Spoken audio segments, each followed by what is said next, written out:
अस्सलाम वालेकुम स्टूडेंट्स। इस वीडियो में मैं एक्सप्लेन कर रही हूँ स्टमक का structure. Stomach is an important part of human digestive track.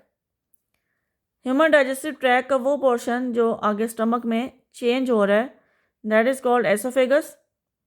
Oesophagus is a duct like part. इससे पहले आ जाता है ओरल कैविटी, जो कि फर्स्ट पार्ट है डाइजेस्टिव ट्रैक का। ओरल कैविटी के बाद आता है एसोफेगस, और फिर आगे एसोफेगस जो है वो चेंज होता है स्टमक में।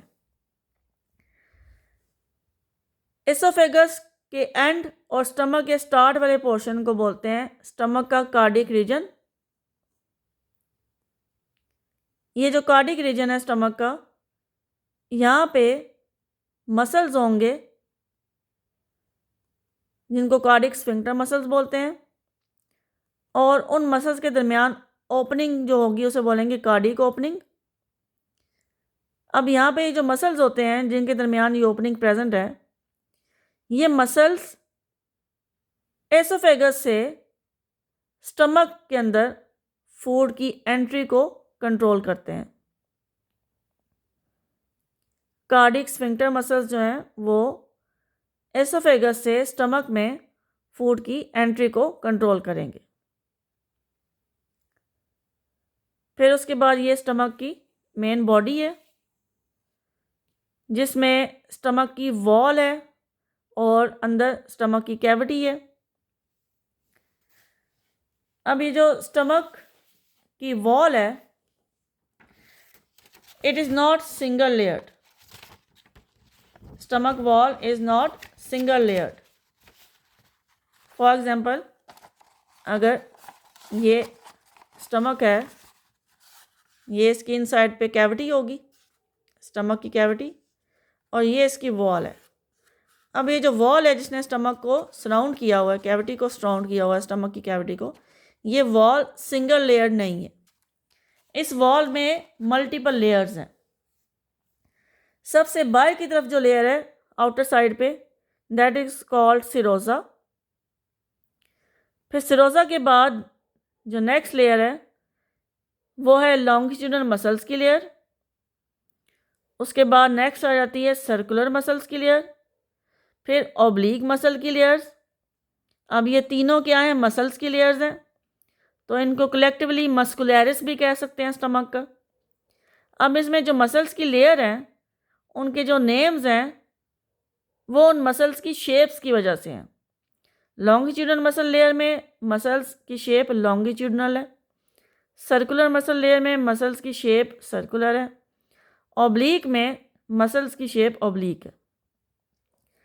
इनका सीक्वेंस आप आगे पीछे नहीं कर सकते, मतलब आप लॉन्गिट्यूडनल को बाद में और सर्कुलर को पहले नहीं लिख सकते।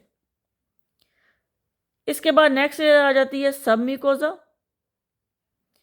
ऑब्लिक मसल्स के बाद सब म्यूकोजा, और सब म्यूकोजा के बाद नेक्स्ट लेयर है म्यूकोजा। ये जो जिग जैग लाइनिंग होगी ये रिप्रेजेंट कर रही है म्यूकोजा को। Now mucosa is the inner most layer of stomach wall. ये स्टमक के अंदर की तरफ उसकी कैविटी को फेस कर रही है, inner most layer of stomach wall. But ये जो इनर मोस्ट लेयर है mucosa, it is not single layer. Again ये भी सिंगल लेयर नहीं है। फॉर एग्जाम्पल, अगर ये इसको रिप्रेजेंट करें स्टमक की म्यूकोजा से, तो ये दो शीट्स हैं। अब ये दोनों शीट्स मिलके बना रही हैं स्टमक म्यूकोजा को। ये साइड बाहर की तरफ होगी यानी कि सब म्यूकोजा की तरफ, और ये साइड अंदर की तरफ होगी यानी कि स्टमक की कैविटी की तरफ। सो बेसिकली ये जो लेयर है ये वो लेयर है जिसने स्टमक को अंदर से लाइन किया हुआ है। अंदर से ये स्टमक की सरफेस है, ये स्टमक की लाइनिंग है। इस लेयर को बोलेंगे एपिथेलियम। अब ये जो एपिथेलियम है जिसने स्टमक को लाइन किया हुआ है, it is a part of mucosa. असल में ये दोनों म्यूकोजा हैं, तो ये जो एपिथेलियम है is a part of mucosa. अब ये जो एपिथेलियम है इसकी शेप इस तरह से होती है, इसने फोल्ड्स बनाए हुए हैं, और इसमें ये एरियाज बनते हैं। इन एरियाज को बोलते हैं गैस्ट्रिक पिट्स। गैस्ट्रिक पिट्स। अब ये जो गैस्ट्रिक पिट्स बनती हैं इनकी अंदर की तरफ यहाँ पे सेल्स प्रेजेंट होंगे which are called gastric gland cells. Gastric gland cells वो सेल्स हैं जो स्टमक की सिक्रीशन प्रोड्यूस करते हैं, गैस्ट्रिक जूस। तो वो इधर अंदर गैस्ट्रिक पिट्स के अंदर प्रेजेंट है gastric gland sales.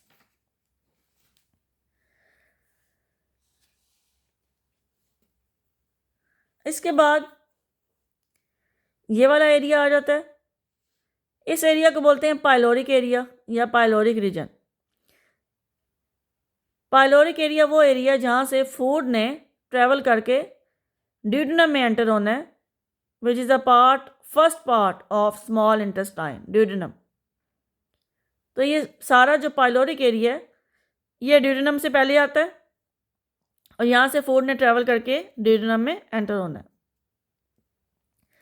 Pyloric area में, ये पाइलोरिक रीजन में, यहाँ पे भी ये मसल्स प्रेजेंट हैं। जैसे कार्डिक रीजन में इधर मसल्स हैं, यहाँ पे भी ये मसल्स हैं। कार्डिक रीजन में जो मसल्स हैं उन्हें कार्डिक स्फिंक्टर्स बोलेंगे। पाइलोरिक रीजन में जो मसल्स हैं उनका नाम है पाइलोरिक स्फिंक्टर्स। ये वो मसल्स हैं जिन्होंने स्टमक से ड्यूडेनम में फूड की एंट्री को कंट्रोल करना है। इन मसल्स की कॉन्ट्रैक्शन और रिलैक्सेशन फूड की ड्यूडेनम में एंट्री को कंट्रोल करती है। इन मसल्स के दरमियान जो ओपनिंग बनेगी जब फूड ने ट्रेवल करना है, तो ये जो ओपनिंग है that is called pyloric opening. अब स्टमक की जो वॉल की लेयर्स हैं उनका ये सीक्वेंस लिखा हुआ है। Sironja, longitudinal muscles, circular muscles, oblique muscles, सब म्यूकोजा एंड म्यूकोजा। उसके बाद स्टमक के जो गैस्ट्रिक ग्लैंड सेल्स हैं, जो मैंने आपको बताया था कि गैस्ट्रिक पिट्स के अंदर प्रेजेंट हैं, वो कौन कौन से हैं? उसमें आ जाते हैं ये पेराइटल सेल्स, ये भी और ये भी पेराइटल सेल्स। उसके बाद ये चीफ सेल्स हैं, ये भी। फिर ये एंडोक्राइन सेल्स, इस साइड पे ये और इस साइड पे ये एंडोक्राइन सेल्स हैं। ये कलेक्टिवली ये तीनों तरह के ये सेल्स जो हैं ये गैस्ट्रिक ग्लैंड सेल्स हैं, जो स्टमक की म्यूकोजा के अंदर जो गैस्ट्रिक पिट्स हैं उन गैस्ट्रिक पिट्स के अंदर ये प्रेजेंट है। इन तीनों के अलावा भी एक और सेल्स हैं which are called mucus cells, but वो गैस्ट्रिक पिट्स के अंदर प्रेजेंट नहीं होते, बल्कि वो गैस्ट्रिक पिट्स की ये इधर लाइनिंग पे प्रेजेंट होते हैं। इनको बोलते हैं म्यूकस सेल्स, जो म्यूकस प्रोड्यूस करते हैं। तो ये तो हो गया स्ट्रक्चर ऑफ स्टमक। स्ट्रक्चर के बाद आ जाता है फंक्शन ऑफ स्टमक। तो फंक्शन ऑफ स्टमक जो है वो मैं नेक्स्ट वीडियो में एक्सप्लेन करूँगी। Thank you.